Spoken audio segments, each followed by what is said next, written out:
What is up, gang? Thank you for checking out Sledgehammer TV today for a very special episode as we celebrate the life of Big Van Vader by taking a look back and a little bit of a retrospective at the career and highlights of Big Van Vader. And we're going to do that right here and right now on the newest, fastest rising podcast in all of YouTube, iTunes, Stitcher, Radio, and Podbean, baby. The Sledgehammer Wrestling Show, where it is always Vader time.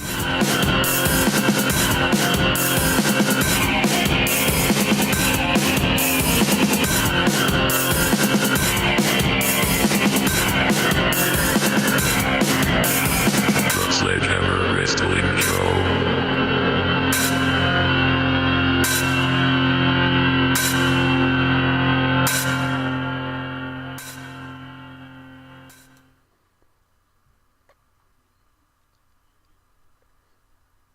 Alright, wrestling fans, thank you so much for joining me. My name is Nick Nightmare. Along with me, as always, is the world's greatest tag team, Thor the Sledgehammer, the wrestling god of thunder, and the official Sledgehammer of the Sledgehammer Wrestling Show.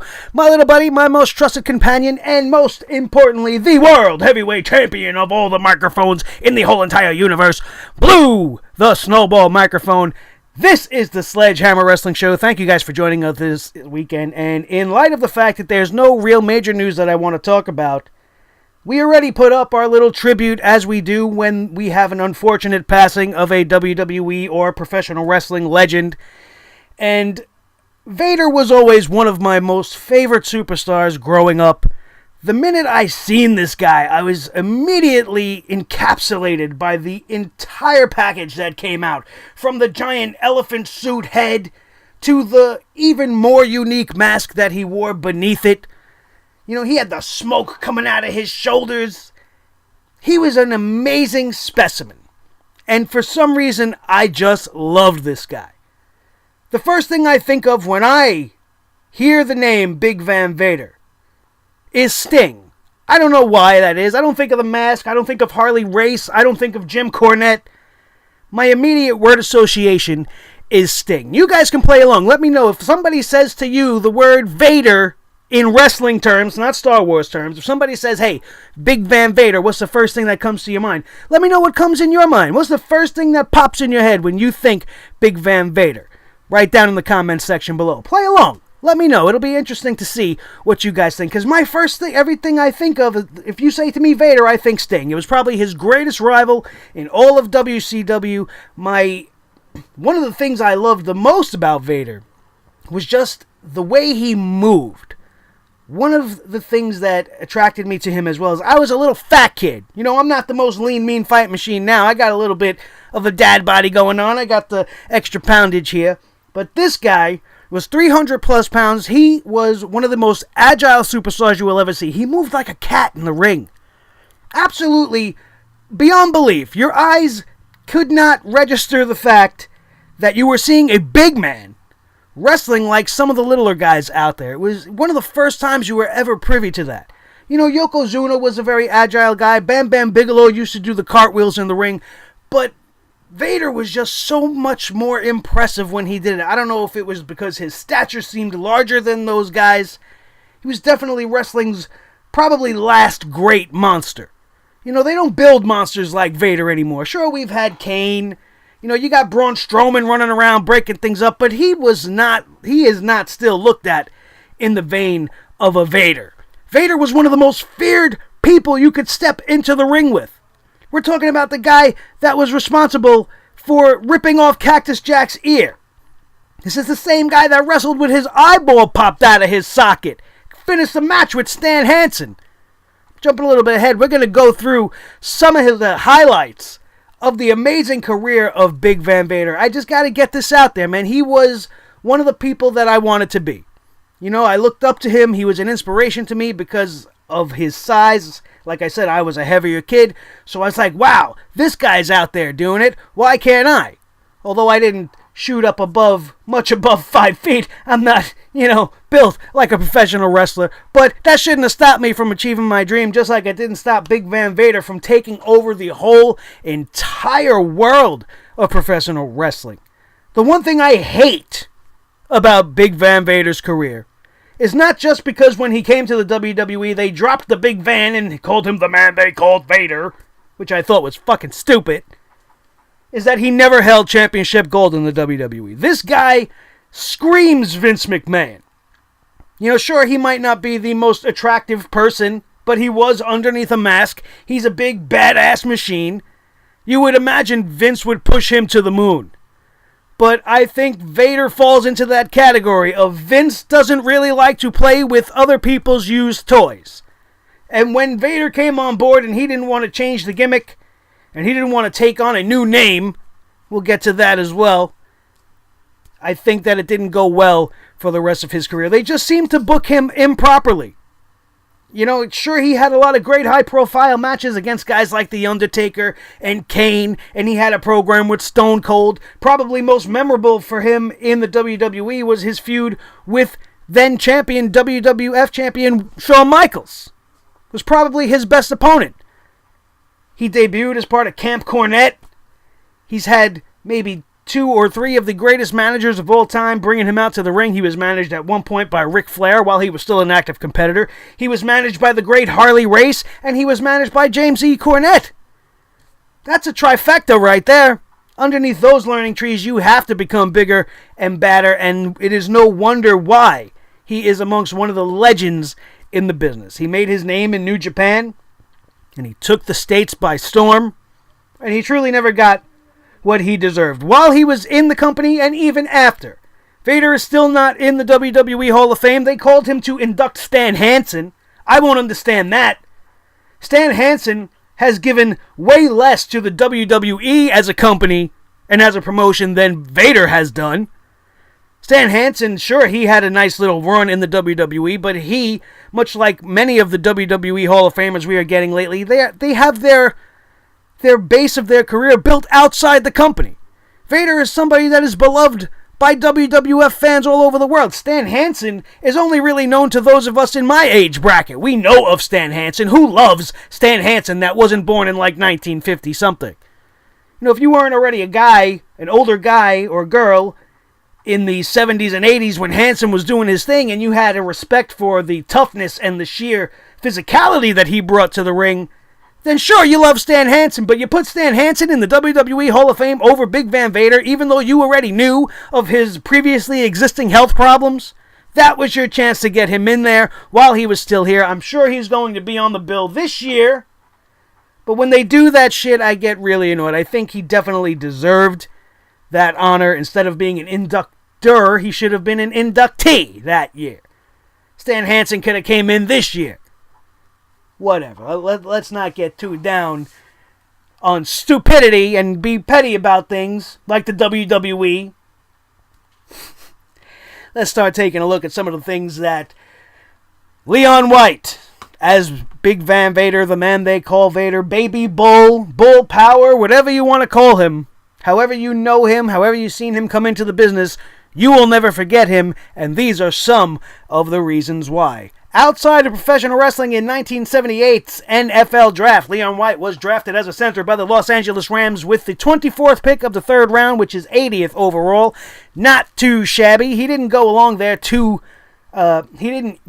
along too long. That's not the right way to say that, but you understand what I'm trying to say. He didn't get too far. Not because he wasn't a good football player, but I guess maybe he got injured or something, but he ended up in New Japan and All Japan Pro Wrestling. He was given the name Big Van Vader. He began to wear a black wrestling mask. He was given that elephant helmet thing and was declared the new IWGP Heavyweight Champion and was the first Gaijin or non-Japanese born wrestler to hold the title. If you watched the tribute video and you heard me say the Gaijin thing and you didn't know what Gaijin meant, it means not native to the country of Japan. You are a foreigner, and he was the first foreigner to be allowed to hold the country's biggest wrestling title. The name Big Van Vader and his new identity was based strongly on a warrior of the same name from Japanese folklore, which is probably why he was so beloved in Japan. He's one of the first foreign wrestlers to gain a fan base in Japan and is beloved by them. Maybe just as much as we do, maybe more. maybe even more. In February of 1990, here's where things start to get physical, and this is just proof of just how simply badass and how tough as nails Vader was as a man and as a competitor. Check some of this shit out. 1990, February, Vader faced Stan Hansen at an All Japan vs. New Japan Supercard show. Before Vader even entered the ring, Hansen accidentally broke Vader's nose with a bull rope, which he carried to his matches, which any fan of Stan Hansen knows is a staple of his. During an exchange of stiff punches, Hansen unintentionally poked Vader in his left eye with his thumb, causing Vader's eye to pop out of his socket. After removing his mask mid-match, pushing his eye back into his socket, he held it in place by closing his eyelid tight and wrestled the rest of the match, until finally they had the sense to render it a no contest. Talk about tough. The man's eyeball hanging out his face. Still went on to finish that try to finish that match until the refs called it. Fucking unbelievable. Who does that? Who does that? They stop the match if somebody busts a hangnail now. Can you imagine? Holy shit. On March 1st, 1992, he and Bam Bam Bigelow began teaming as a team called Big, Bad, and Dangerous, and the duo would go on to win the IWGP Tag Team Championship. He was Tag Team Champions across many promotions, like we mentioned in the tribute video as well. He was teamed with Too Cold Scorpio. At one point, they were Tag Team Champions. The list of people that this man has worked with goes on and on and on, and just... Bam Bam Bigelow and Big Van Vader as a tag team. Can you imagine what Vince could have done with that? Why didn't he do that? What is he friggin'... maybe he was going senile already in the 90s and we didn't even know it. Just showing you how other people know how to use certain talent over the WWE, as Vader just seemingly never got his due. And it pisses me off now that he's gone. On July 12th at the Great American Bash, he became the new WCW World Heavyweight Champion, but his reign was short-lived as he re-injured his knee, forcing him to lose the title 3 weeks later in a match that was scheduled to be against Sting.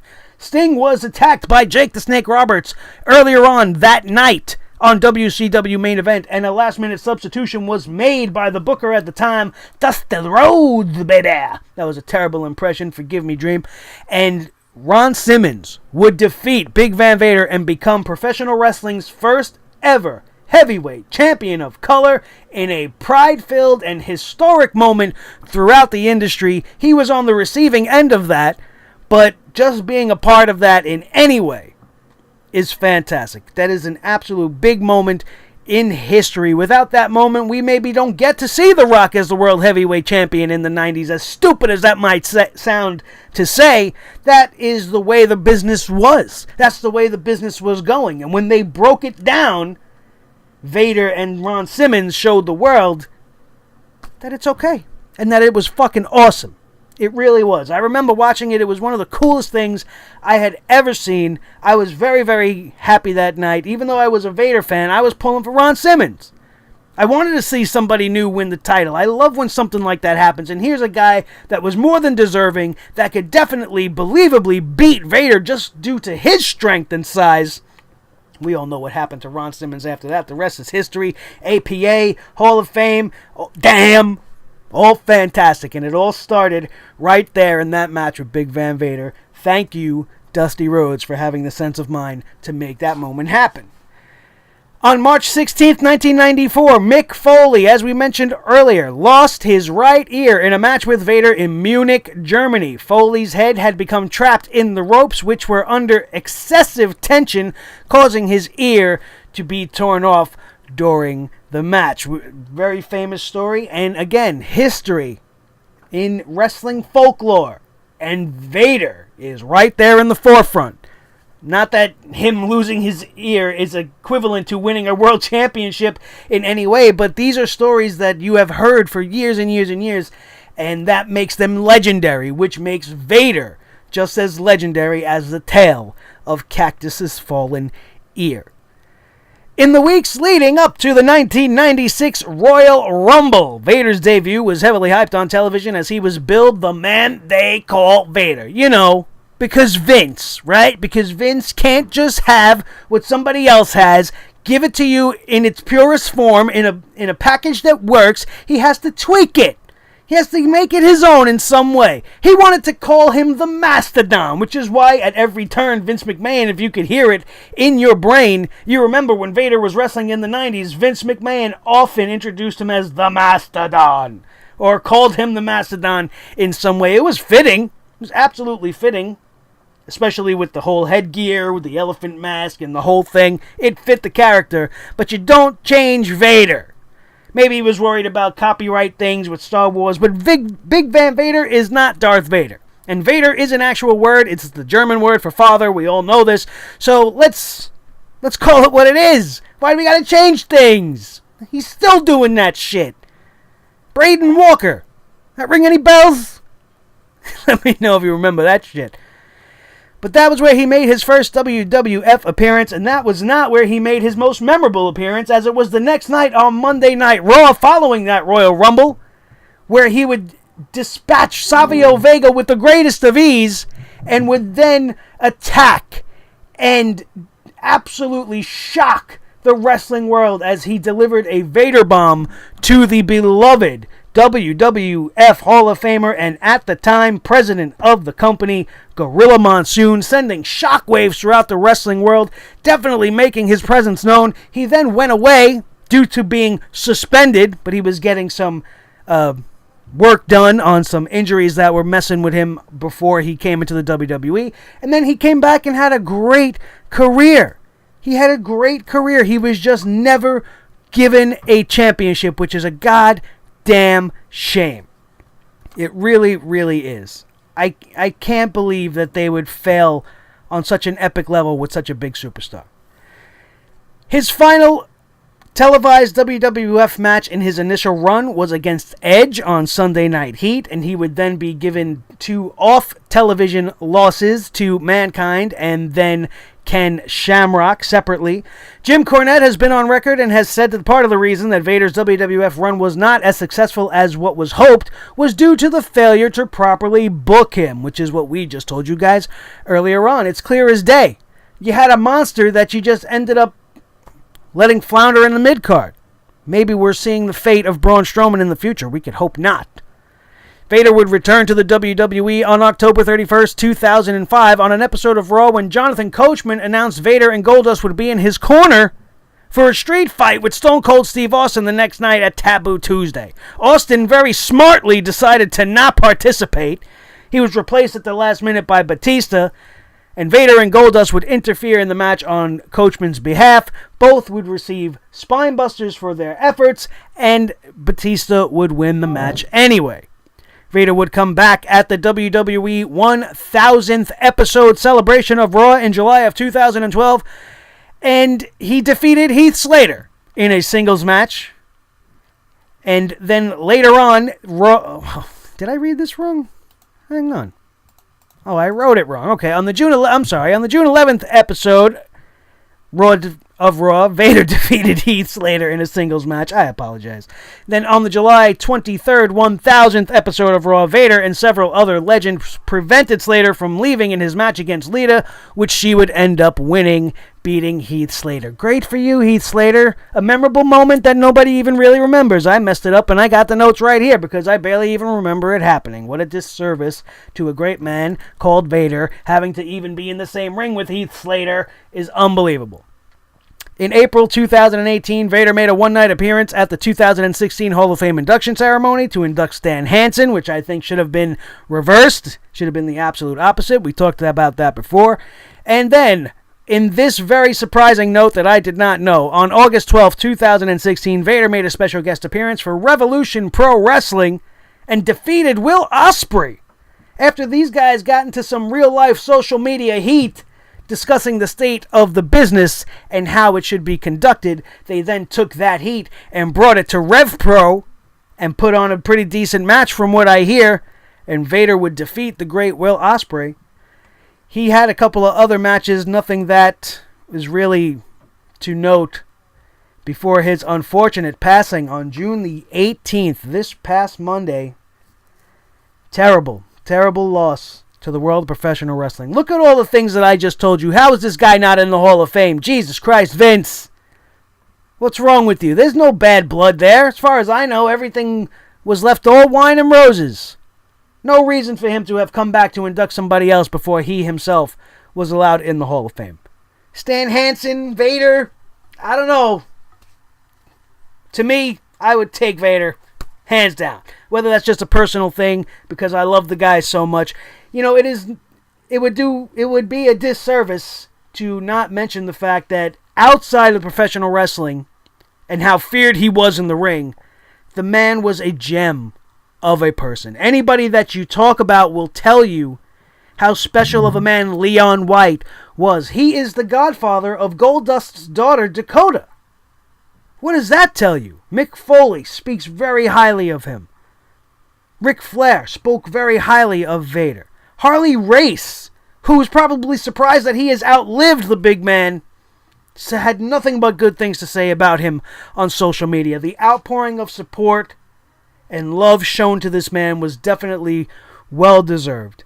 I will always remember his appearance on Boy Meets World as Hater. I thought it was great that they got him to play the big guy's dad, and they had that whole pro wrestling episode. I was a big fan of Boy Meets World at the time. Being a mark for pro wrestling, it made me happy, and I loved seeing Vader there. Vader was also on Baywatch. I'm pretty sure he was on Thunder in Paradise. He made his way in the entertainment world as well, and anybody whose lives he touched, they are the better for it, and they can tell you that Big Van Vader, Leon White, whatever you want to call him, is an absolutely special human being. He was a wonderful soul, and it is absolutely terrible that he is gone from us way too soon. We can only be glad that he is now in no more pain, and that the big man brought Vader time to heaven, so he can go and start kicking some ass in the arena in the sky where the big man oversees everything. Thank you guys so much for being here for this. Like I mentioned a couple of times, a little selfishly, if you missed our tribute to Big Van Vader, where we highlighted and did the whole pictures and the music thing that we like to do, it's only about 3 minutes. It's definitely worth your time. If you enjoyed this, you will definitely enjoy that, so make sure you go check that out right now. Make sure you also check out everything else that went up on the channel all week long. We talked about the big cast situation. We talked about Vince McMahon stopping Ring of Honor from being in Madison Square Garden. We have the Raw and SmackDown reviews from last week. Everything from Money in the Bank weekend, from NXT TakeOver all the way to Money in the Bank is all reviewed, and the hammer was brought down on every single bit of it. Make sure you do that, and when you do, just like you're going to do right now, make sure you smash that like button. Let me know that you enjoyed this video. Let the world know you enjoyed this video by hitting that thumbs up. Make sure it turns bright blue. You know what to do. Just click it. And then you could become one of the hundreds of people that are joining more and more by the day, that know that this is a place to be when you want your wrestling news hammered hard and with no filter. No cheese, no sweetness, no sugar, just hammer. And we bring it down hard every single Monday and Tuesday following every single pay-per-view. And you need to be a member of the Sledgehammer Club to make sure that you don't miss a thing. Hit that subscribe button. Hit that notification bell so that you will always be abreast of what is going on here. I said breast. I know you like that because I like breasts. Everybody likes breasts, right? Even girls like breasts. You might not like your own breasts, but I'm sure you like somebody's breasts. Anyway, we're getting off topic. See what breasts do? Boobs. Boobs.